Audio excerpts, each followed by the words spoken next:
I'd like to welcome you to yet another one of our continuing Dr. Miriam and Sheldon G. Adelson policy seminar series on Capitol Hill. In what can only be described as one of the most ironic moments in recent history, right now, as you know, world powers are gathering in Paris for a global summit on what President Obama considers to be the worst threat to our national security, climate change. And that is taking place in the very same city that just experienced the most horrific attack on its soil since World War II just a few weeks ago. The entire world order seems to have been shaken up within the last 7 years. And as President Obama and the other nations are convening to discuss what he believes is our greatest national security threat, we know that we all are being threatened by Islamic extremism or terrorism, words that somehow President Obama seemed linguistically incapable of uttering in that order. And we know right now that, of course, Shiite Islamic terrorism has been incredibly empowered because of the JCPOA, which gives international consent for an Iranian nuclear bomb if they don't cheat in 10 or 15 years. And we know that the entire world is constantly being threatened by Sunni Islamic terrorism. We at AMET believe that part of the reason the world order has been changed around so radically is because of America's retreat from the region of the Middle East.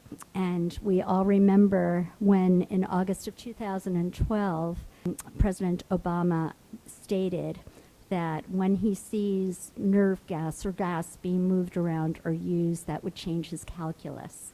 And that would change his options, and he would take action in Syria. And unfortunately, it was almost 1 year from the day that in the suburb of Ghouta, suburb of Damascus, that we witnessed via our television screens images of 1,429 people flinching in pain, who had obviously been gassed.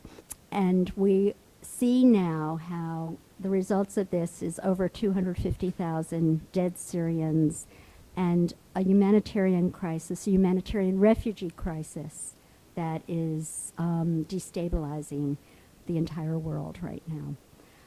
So as America has retreated, many, many other players have taken a much more prominent role. And one of those players is Russia, Putin's Russia. We all know that on November 24th, a plane was shot down over what Turkey said was their airspace, which was over Syria. And we are very, very concerned that, some very, very powerful regional players are in this world right now, and especially in this part of the world, and anything can trigger a worldwide conflagration. Without further ado, it's my pleasure to introduce you to Dr. Ariel Cohen. Thank you. Thank you very much, Sarah, for this kind introduction, and really it is an honor to be here in the Rayburn building on Capitol Hill when literally the NATO leaders, ministers, and world leaders are gathering in Paris, as Sarah mentioned, to address the climate change, but they cannot escape the growing tensions in the Middle East.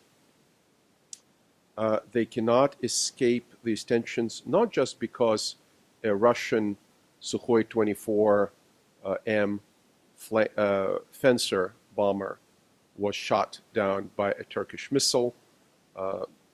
Apparently, it crossed the Turkish airspace for 17 seconds.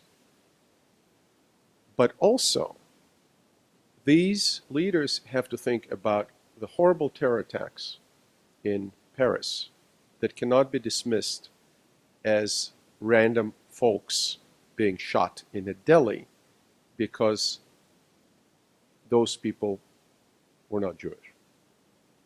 The Jews shot in a kosher deli were dismissed as random folks shot in a deli.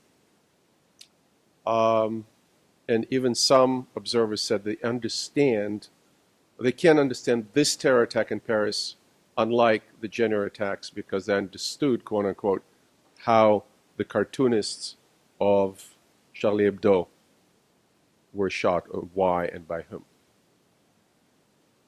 But what I'm looking at is an unprecedented lack of American leadership in the fight against ISIS and in a simultaneous fight for the future of Syria. We've been there for 4 years. The president said that Al-Qaeda is defeated or on the run or what have you, and now you have both al-Nusra and the Islamic State, so-called Daesh. They call it Khalifa, the terrorist organization known as the Islamic State. Both of them are killing more people, with the exception of 9/11, than these people, the infamous daughters of Al-Qaeda, killed more people than Al-Qaeda itself, save 9/11. They are killing people in Iraq. They're executing children. They are raping women, the militarized and weaponized rape. And what are we doing? Why we're not bombing the oil tankers that are carrying oil that is financing ISIS? Because, as Mr. Morell, the former acting head of the CIA, told us, the president decided that tankers should not be bombed because of the climate impact.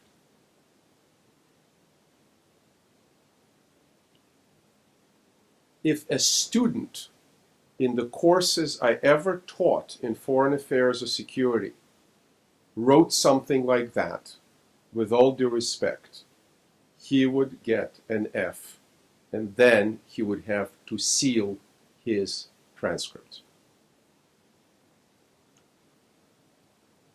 As the Syrian maelstrom of mayhem, a black hole that is pulling countries in and emitting terrorism and murder, as that is expanding, its gravitational pull is growing. Russia, Turkey, the US, France now because of the attacks, UK because of the strategic relationship between London and Paris despite the mutual popular dislike of the French and the British, and eventually even Germany, are all inching towards more and more and more involvement. In an interview to the Jerusalem Post on November 4th, yours truly said, we'll wake up one day and there will be a jet fighter shot, or jet plane shot over Syria. And I thought, I'm just throwing a scenario. No. We woke up and the Russian plane was shot, and I wasn't surprised one iota. Why? Because on October 4th, a month and a half before that, 2 Russian planes invaded Turkish airspace. The Turks, people of great pride, since the Ottoman times, took it very seriously and played it by the book. They played by the rule book. What did they do? They called the Russian ambassador. They called a meeting of a NATO council, because Turkey is a member of NATO, a founding and fundamental member, the southern pillar of NATO, the second largest standing army in NATO after the United States is Turkey. And they appealed to the Security Council of the United Nations, of which, of course, Russia is a permanent member with a veto power. So what happened? Nothing. So they did it again and again. When the plane was shot, the Turks are saying it was on the second round over the Turkish territory. Now, many countries whose airspace is violated do not shoot planes.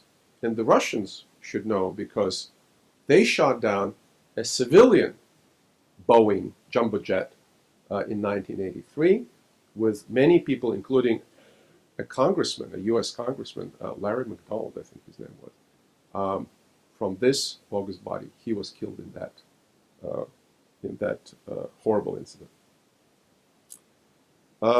So then what followed was an amazing thing as scholar and practitioner of international relations I never saw in my life.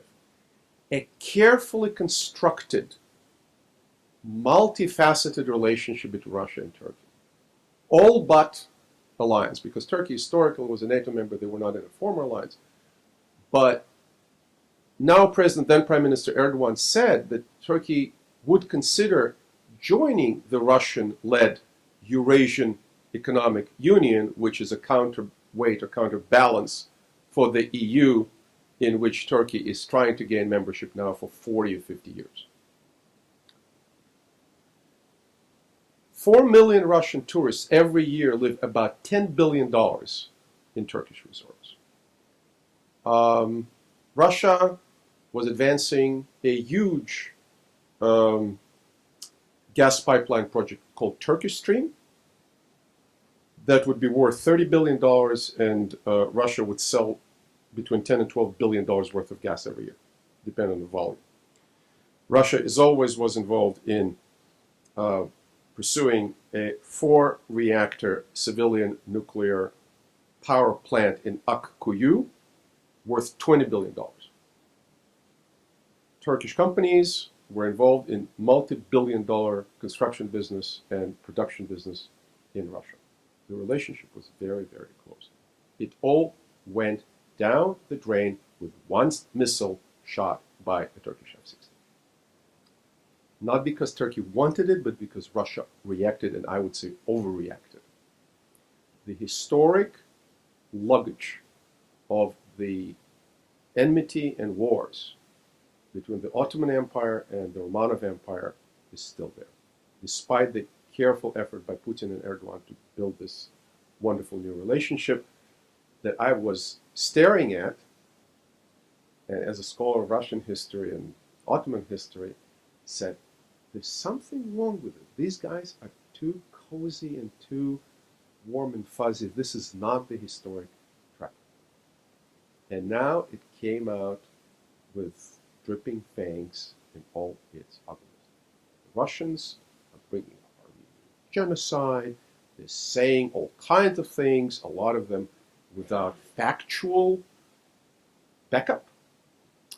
They're saying that Turkey, and particularly Mr. Erdogan's family, may be involved in buying oil from ISIS, where I heard Mr. Erdogan a week and a half ago, 2 weeks ago, in Istanbul, saying that Bashar al-Assad and the Alawite regime in Syria is not attacking ISIS and is buying oil from ISIS.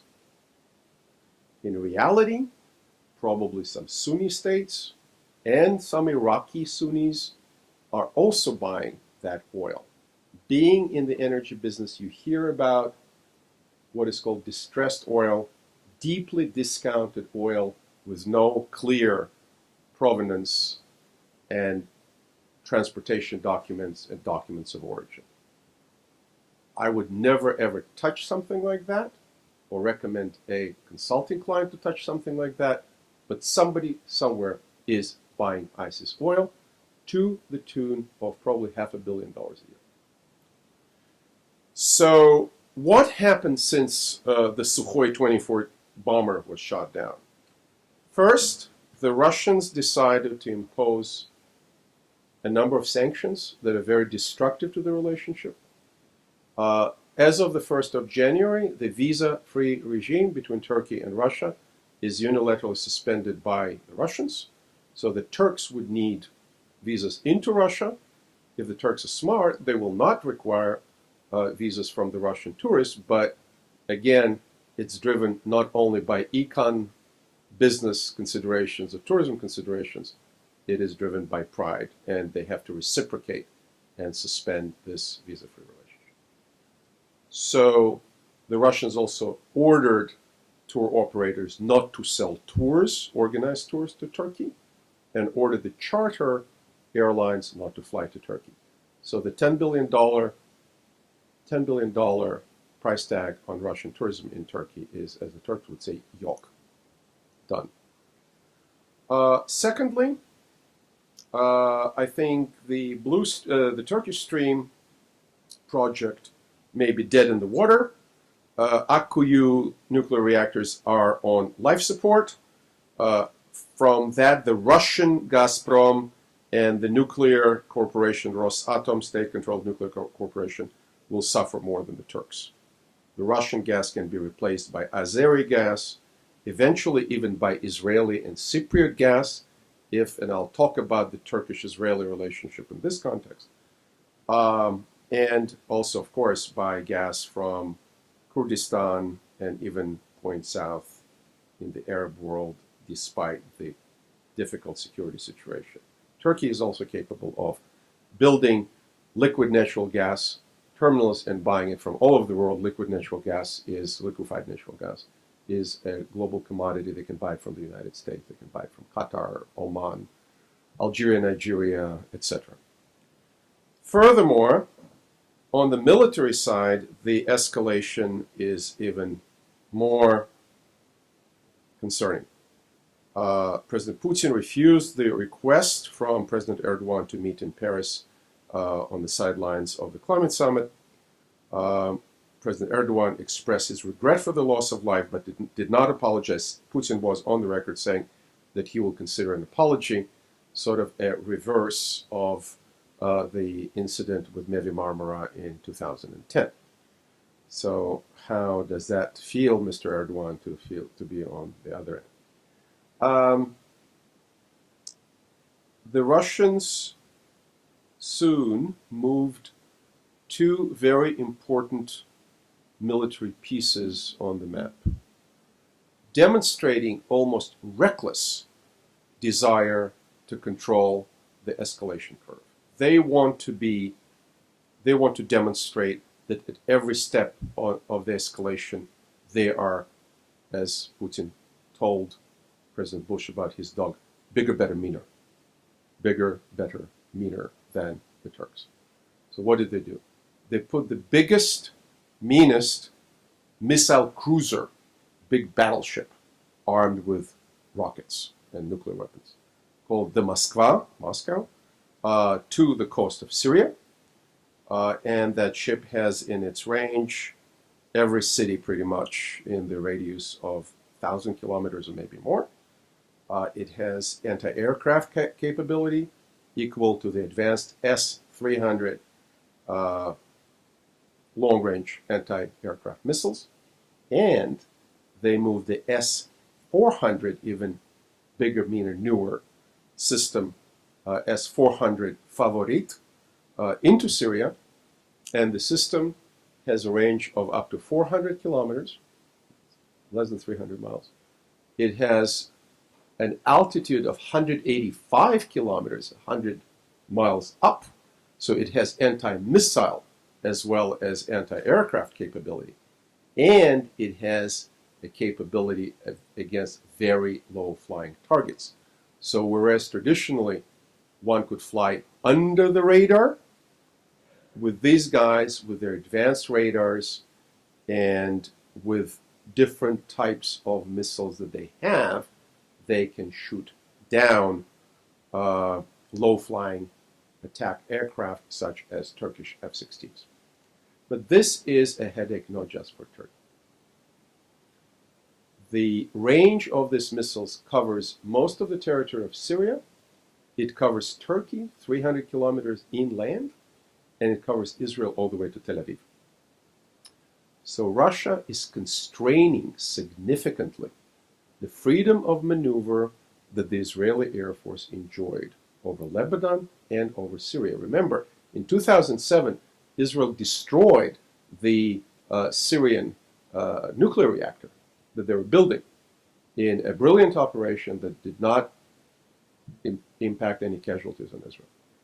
Today, it would be much more difficult, if at all. This also potentially is providing an anti-aircraft umbrella for Hezbollah and for any current or future Iranian forces that are deployed already, several hundreds of them, or will be deployed in the future, most probably, into Syria.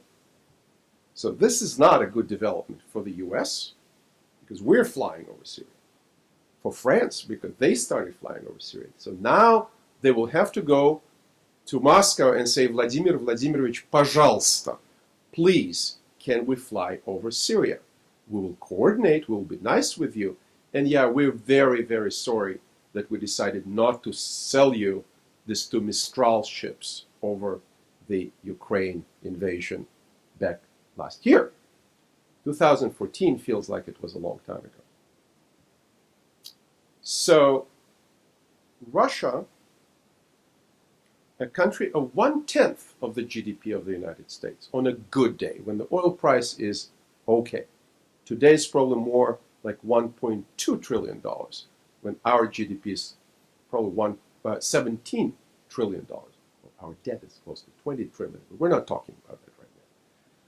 So the Russians, who are more than 10 times smaller than the US, propelled itself by this nasty and aggressive behavior to be perceived by many almost at the par with the US.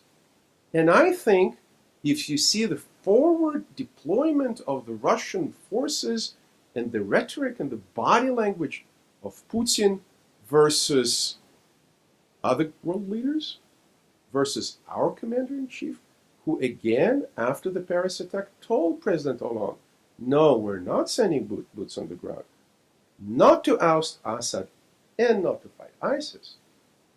And I'm not saying that the boots on the ground by itself, in and of itself, is the right solution. But the leadership is lacking, ladies and gentlemen. It's not there. When François Hollande is putting himself front and center as the leader of the anti-ISIS coalition, that tells you something. He goes to Washington, he goes to Russia, and right around time when he goes to Russia, the Turks are shooting down the Russian plane. I heard Erdogan myself, as I said in Istanbul, at the Atlantic Council Energy and Economic Summit. By the way, I am a senior fellow at the Atlantic Council. It was in my bag. And President Erdogan attacked Assad and said, this is a horrible man. He caused deaths of 380,000 people in Syria, probably 9 million refugees and IDPs, third of the population. 2.5 million of them are in Turkey. 500,000 of them are in Istanbul, many of them in the street. They spent $8 billion just supporting the refugees in the camps. And guess what? Do you know how much money? $8 billion. United Arab Emirates spent over $1 billion to help these refugees. Ladies and gentlemen, here's a quiz. How much money spent Saudi Arabia supporting these refugees? Who knows? 0, 0. Wrong. Wrong answer. $36 million. This is about how much the royal palace spends on toilet paper in 1 week. So Turks feel underappreciated, stiffed, and they certainly feel that the West is not doing what it said it will be doing to get Assad out. Now, is it an American national interest to have radicals like al-Nusra or God forbid, ISIS in charge of the 80% of the Sunni Arab population of Syria? Of course not. Is it in Israel's interest? Of course not. I've been in Jerusalem less than a month ago. And I talked to people at the Knesset, and I talked to people in the security analysis community. They're very ambivalent. They're not sure if they really want Assad out, because in this business, it's like chess. Not only you want to make the next move, you want to understand what will be the move of your opponent, you want to understand what will be your next move, and your next move, and your next move. And there's lack of clarity. And lack of clarity comes from lack of leadership. If you have policy, even not so good policy, it's better than the lack of policy. Because then the chaotic, the entropy, the chaotic component of this situation, remember I said the maelstrom of mayhem of Syria, the black hole, that's what's driving it. That's what's driving it. And if you go back in history, these clashes, a Russian plane shot down, somebody attacked somewhere, even a Russian plane blown up over Sinai. I did a little piece looking at the incidents that were harbingers of next big wars. Who heard about the two Agadir incidents in the 1900s? 1904, 1905, 1908. War scares. The Germans probe in Agadir, Morocco. The French sort of react, and unless the great power of the time, the British Empire, puts its foot down and says, no, Germany, here's our warships going to Morocco, and Germany backs off. And we didn't have a war for another 10 years. In the Spanish Civil War, when Hitler and Mussolini go into Spain and support Franco, and Stalin is trying to oppose it, Stalin, again, like Putin today, is pursuing his own little domestic, is pursuing the agenda that has nothing to do with Hitler and Franco. You know what Stalin did in Spain? He lured the Trotskyites to fight on the side of the Republic, rounded them all up, killed them there, hundreds of them, people who had no Russian citizenship, Americans, French, you name it, killed the Trotskyites, punched a decisive blow to his opponent Leon Trotsky, packed other ones, shipped them to Russia, and killed them in the Gulag.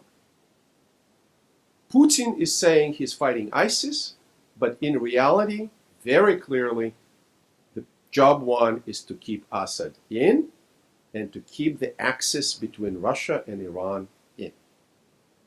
And that is almost an intractable challenge for a U.S. that lacks deep understanding of geopolitics.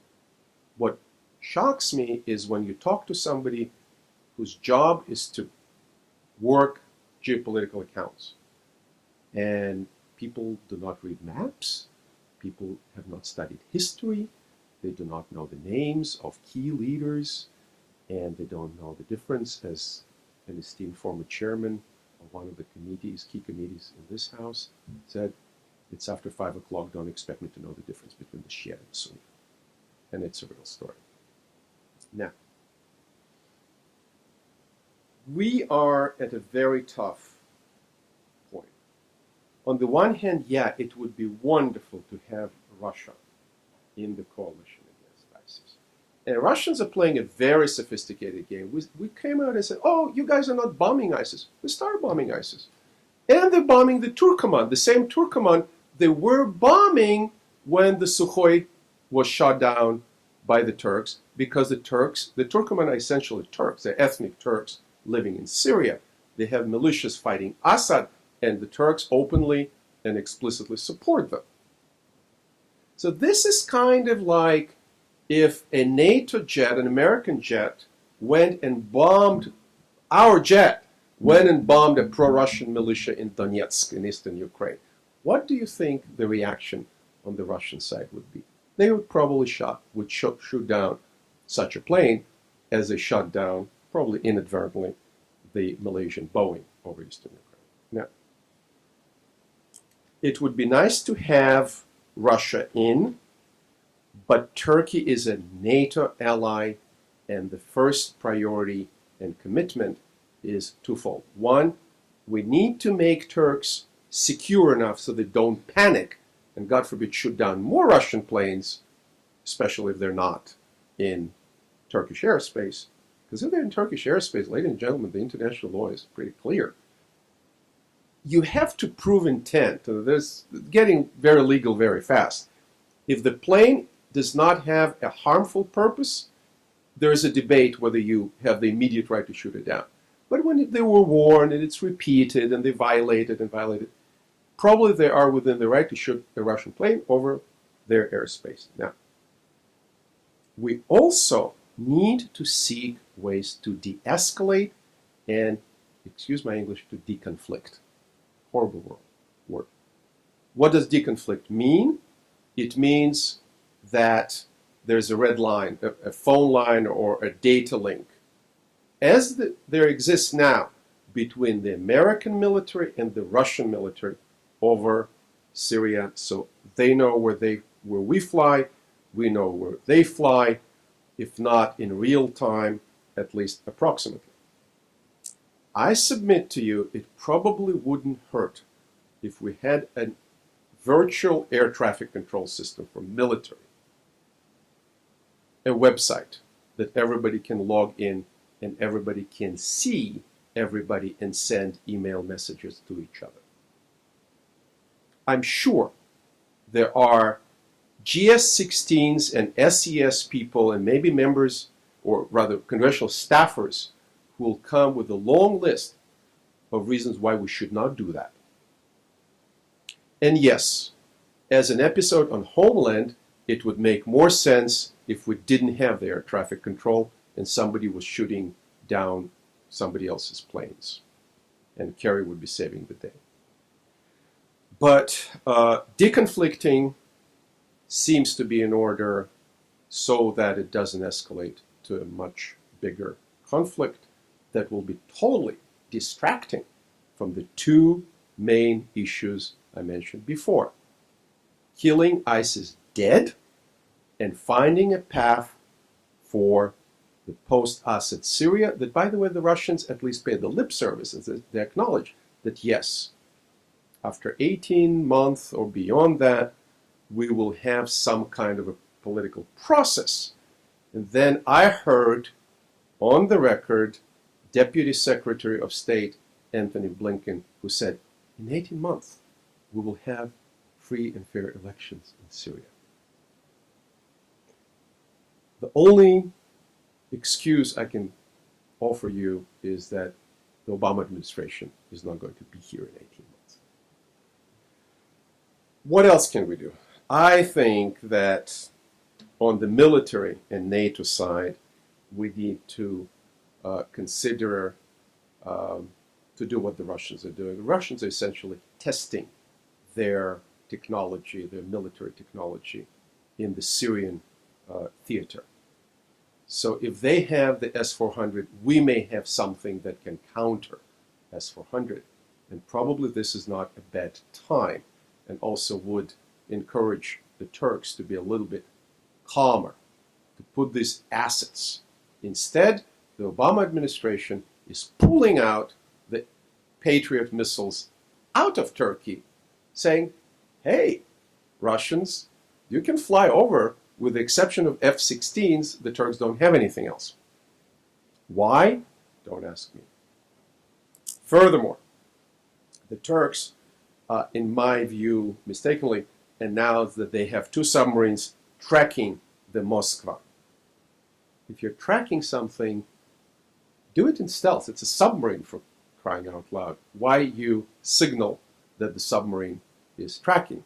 Do it quietly. Maybe some other elements of the Sixth Fleet or other navies would be tracking the Moskva. It's not a very new ship.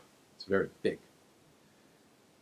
Moreover, despite the fact that Putin refused to meet with Erdogan, the United States and other countries, and I'm not telling Bibi what to do, could play an intermediary between Putin and Erdogan, between Russia and Turkey, to try to get them talking again.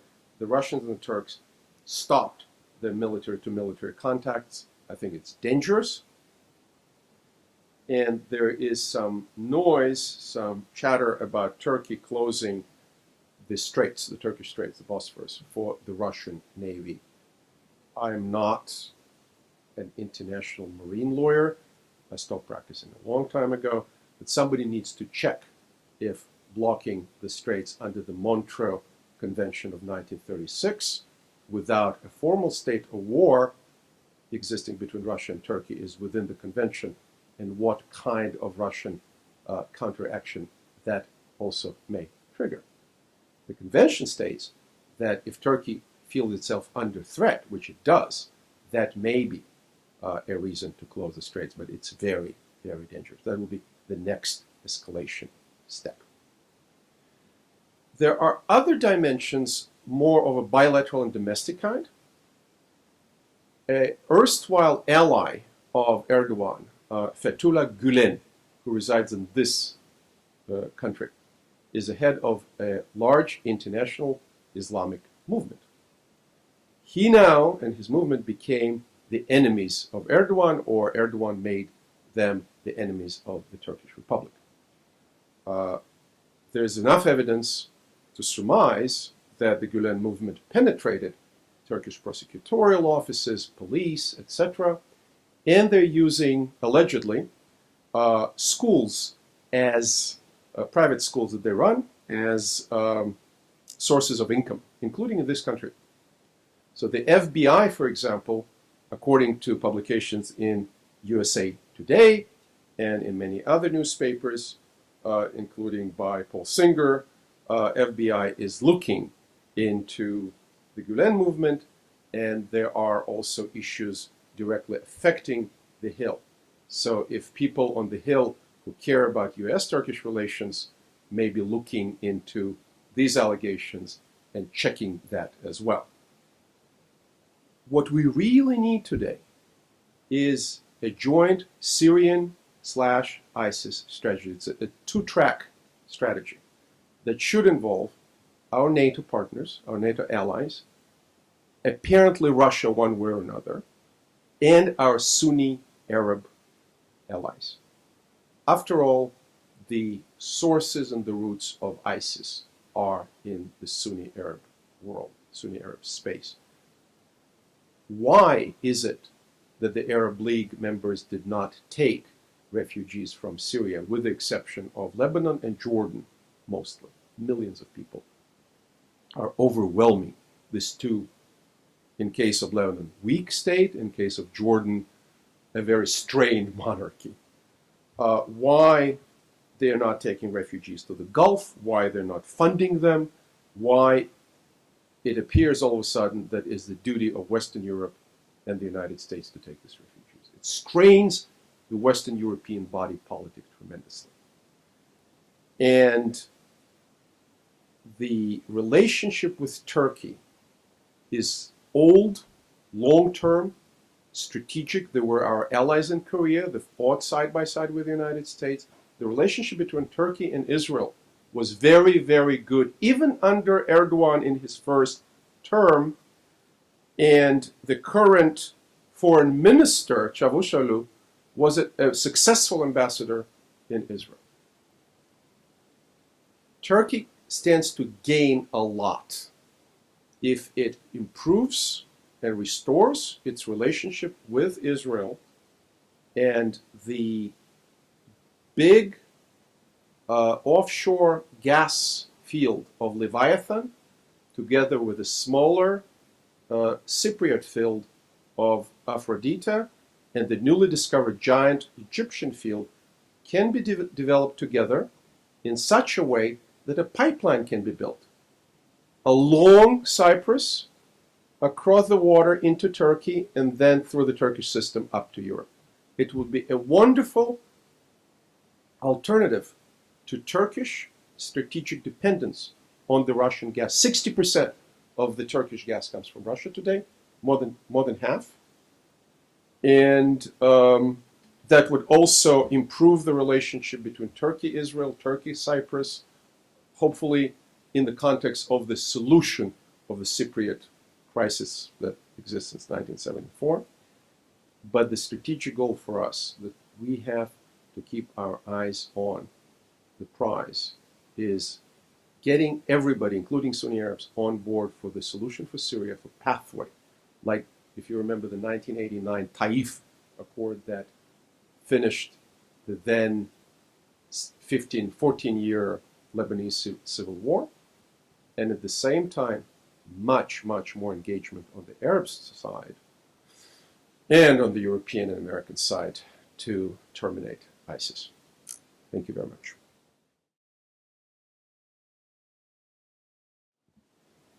There is a great video, I think it's posted by Arut Sheva, among others, and you're all welcome to watch, of Putin and Netanyahu chatting before the cameras. And my wife and I watched it last night, and we commented how different the body language between Netanyahu and Putin is, the body language is, than Netanyahu and some other leaders, where the body language is pronouncedly uncomfortable. And my thought was, it really took a lot of effort to make a Prime Minister of Israel a pro-American, fluent English speaker who served in Washington in numerous diplomatic posts, who was a brilliant Israeli ambassador to the United Nations, a foreign minister, to take that guy and make him more comfortable with the current leader of Russia than with our president. This is sad. This is sad. Despite what's going on our campuses, which is pretty horrendous, the popular anti-Semitism in Russia is higher, considerably higher, than in the United States. The history of anti-Semitism in Russia is incomparable, with the pogroms and the Pale of Settlement and mass migration to America, to Palestine, to Israel, Soviet Jews, what have you, cultural genocide under Stalin, plans to deport Jews into Siberia, into Gulag. With all that, Prime Minister of Israel today, at least before cameras, is smiling. Having said that, it is the Russian missiles, not American missiles, that are constraining the freedom of action of IDF. It is Russia that supplied nuclear technology to the Iranians. It is Russia that does not recognize Hamas and Hezbollah as terrorist organizations. We do. We recognize Hamas and Hezbollah, despite the fact that some senior officials of this administration advocate a dialogue with Hamas. And you all know what I'm talking about. But I think that picture told me that things are changing, and that people like Netanyahu, who have, I don't think Bibi has any illusions about anything anymore, and he knows who is building the Shia Russian axis that is supposed to balance off the Western Sunni axis. And Israel is caught in the middle. And Israel needs to do this very, very difficult dance to survive. Just to survive. Just not to be hit by an Iranian nuke. By not to be in a situation where somebody gives hundreds of millions of dollars to Hamas and the Palestinian Authority in Ramallah. It is a very, very tough situation. And sort of when you put your ear out in the street, people would say, well, the Russians pretty much told the Israelis that the Jews in Russia are the hostages. And the weapons supply to Iran, more and more sophisticated weapons supply to Iran, is also in the cards if Israel does not do what the Russians want them to do. Okay. First of all, the second question I think is easier. If you clearly define your opposition to Islamist, radical, political Islamist terrorism, say it. Even Hillary said that. Okay? And she said it several times, so it'll be clear that she distinguished herself from the current position. Some officials in this administration take liberty and say Islamist terrorism, but not the president. Never. And you're right. You're right. It's policy. I would start where I was in 2002, that a crucial, vital dimension of this fight is ideological. It's what I called in my article in Comparative Strategy the war of ideas. I started out in this business working for Radio Liberty, Radio for Europe Audience Research. That was a formidable effort to counter, discredit, and undermine communist ideology. In the end, I think that effort succeeded, and it also succeeded because brave people inside the Soviet Union and Eastern Europe, people like Andrei Sakharov, people like Václav Havel, people like Lech Walesa. We did an effort at the time, we exerted an effort to elevate these people. Czesław Miłosz, the great Polish poet, was given a Nobel Prize for Literature. So was Joseph Brodsky. Not only he got a Nobel Prize for Literature, he was made by President Reagan a poet laureate of the United States. He also wrote in English. Alexander Solzhenitsyn got a Nobel Prize.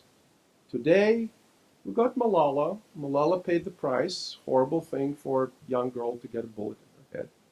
And we got an Iranian judge, a woman who also got a Nobel Prize for Human Rights. But it is a half-hearted effort. If I asked an average congressional staffer to name 5 leading radical Islam opponents in the Muslim world, people like your awardees, the points of life, you call them, light, you call them, how many of them would they recognize? Would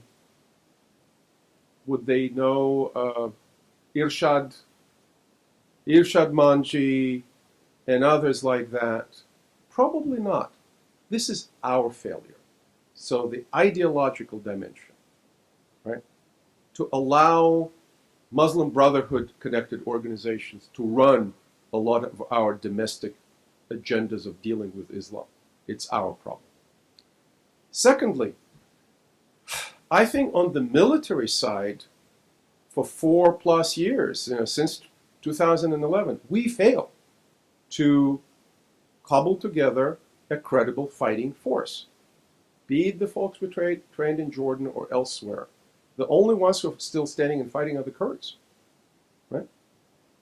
And for whatever reason, the Turkish military, who does fight the Kurds, and oftentimes with good reason when it comes to PKK and terrorists, they're not that involved, or were not until recently that involved in fighting ISIS. So, in terms of what we can and should be doing, I think we have a lot of leverage on a country like Qatar that is going to celebrate itself with a multi-billion dollar 2022 World Soccer Championship. Maybe in this country it's not a big deal. In the world, let me tell you, FIFA Soccer Championship, World Championship is a huge deal. So we could come to the Qataris and said, this funding of bad actors should stop. And come to the Saudis and say, you have 9 million refugees, you are the richest Sunni Arab country, you make a point of getting us to oppose the Iranians, here's your writ. We're not doing that. We're not doing much. We're not forward. We're leading from behind. And that's what I'm sick and tired of.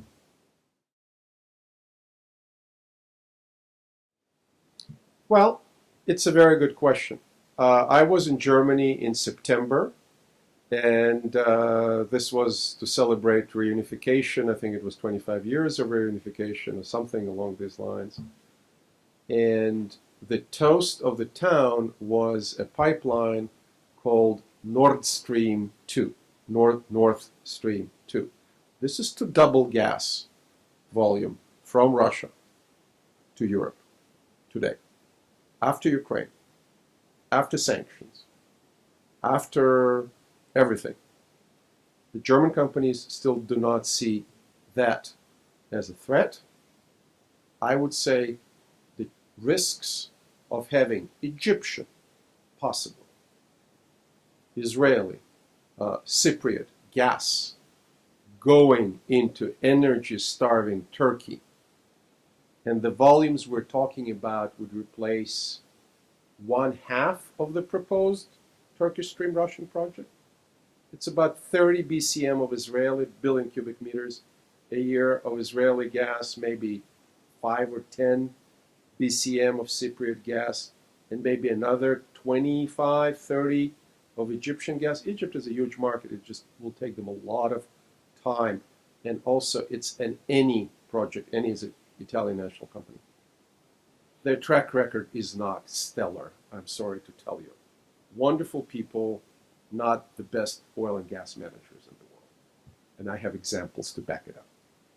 But getting 30 to 50 BCM into Turkey instead of Russia, from the Eastern Med, shorter distance.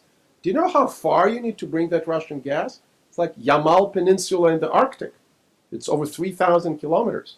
Here it'll be 1,000 kilometers or so. From Egypt, maybe 1,500. But the problem I see here is also the stagnating European economy. That opens a whole different can of worms of where Europe is going, what the refugees are going to do to Europe. If Europe will continue taking 500,000, 700,000, 1 million Arab, Muslim refugees from places like Syria and Iraq, and maybe several tens of thousands, hundreds of thousands of people who are not really refugees, who are economic migrants from Bangladesh, from the Sudan, from Africa, from Iraq, Iran, etc. There's no filters. When I was in Germany, I talked to German officials about that. What is the interagency process that led to this decision? They said, what interagency process? It was decided by one man. I'm sorry, one woman. It was decided by Chancellor Merkel.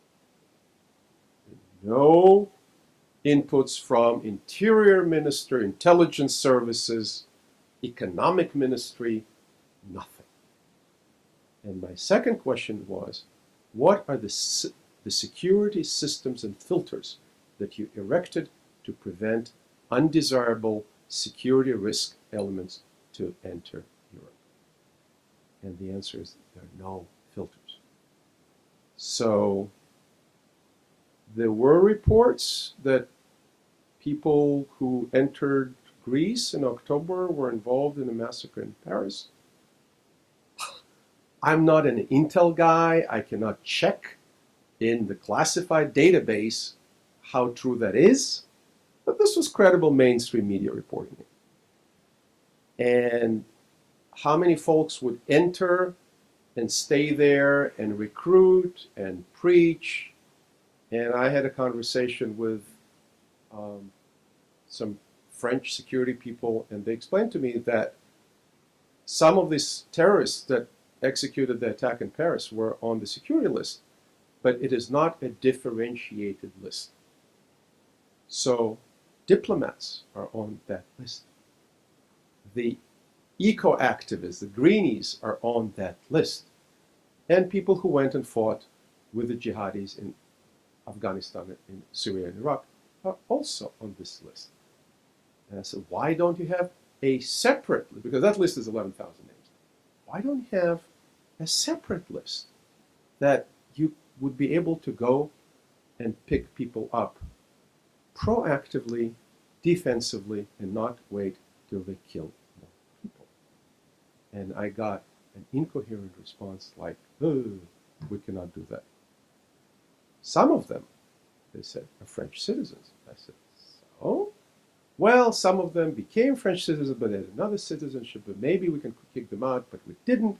But those who are French citizens, we cannot strip them of citizenship, even if they went and fought with ISIS in Syria and then came back. I am a human rights baby. My family were refused in Russia. I'm the first, I do expert testimony in front of courts and immigration authorities to justify people political asylum application. But we have to draw the line on our national security. With all my commitment, lifelong commitment to human rights. My first job was a research assistant for a book that studied Russian concentration camps, Gulag. With all that commitment, I can clearly see the line that you have to draw that will protect our society from the people like those who attacked the World Trade Center, the Pentagon, and Flight 9. I think we're over time. Okay. Why take out Assad? Because remember when this policy started. This policy started in 2011. We supported policy to take out our long-term ally, authoritarian ruler of Egypt, that was a trusted ally of the United States, General Hosni Mubarak. We dumped him. The guy who came back from the cold, yeah, horrible guy, terrorist with blood on his hands, but who came clean after our Iraqi war and gave up his chemical weapons and his nuclear program, Colonel Gaddafi. I think, if I'm not mistaken, the Secretary Clinton celebrated the demise of Colonel Gaddafi. Look at Libya now. It's a mess. It's another black hole. Who moved into the black hole? ISIS did. Al-Qaeda in Maghreb, North Africa, did. It's not a state anymore. Yemen, we supported the Muslim Brotherhood against the existing dictator. You know what? I'll tell you a story. In 2005, I came across a then senior advisor to a very senior US official. A very well known, very nice professor. And I said, first name, why the Secretary Rice supports elections in Gaza when it is clear who is going to win those elections? And that professor told me in a very aggressive tone, we know what we're doing, don't tell us what to do, quote, the president is willing to take that risk, unquote. The president President Bush took that risk. We got Hamas in Gaza, we got defenestration, throwing out of the windows of PLO folks, several dozens of them, nobody remembers that anymore. And that was the early dry run, or not dry, but early trial run for the Arab Spring of 2011. We have this commitment to democracy that we interpret as elections, not as a civil society, not as good governance, not as transparency. And by the way, we're doing it to other governments as we speak now. The government of Azerbaijan used to be a staunch ally of the United States. Yes, it is not perfect in terms of its track record. There are a couple of journalists who were jailed. But overall, it's a secular, used to be pro-Western government with excellent ties with Israel, a Shia Muslim secular state. We are pounding on Azerbaijan. We're pounding on Misha Saakashvili. And yeah, Misha was not an angel. He's not an angel. He's a governor of Odessa. Tried to be an angel and a governor of Odessa at the same time. We did not care, one way or another, how the Georgian elections went. Now we have a government that, yes, was democratically elected, but at the same time, there's some issues with that government. So, again, knowing politics, knowing history, knowing religion would inform our foreign policy much, much better. Maybe